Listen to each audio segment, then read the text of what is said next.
First দেখি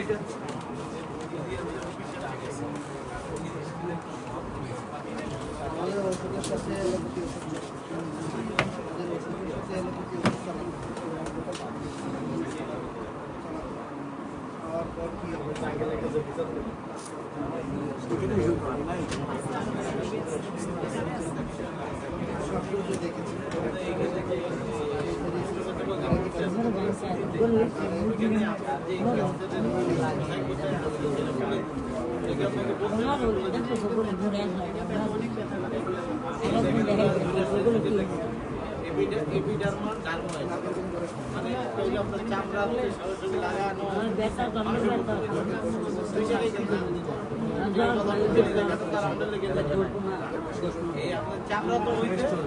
চামড়ার সাথে চামড়া উঠে মাংস এইটা যদি আপনার মাংস ভিতরে হাড্ডি তো ধরে তখন আপনি যখন গরু কাটবেন দেখবেন গরু চামড়া উঠাবেন, তারপরে একটু সাদা আবরণ হবে, তারপর দেখবেন একটু ফলসের মাংসের সাথে লাগানো হবে। আপনার চামড়া তো একটা চামড়া ভেদ করে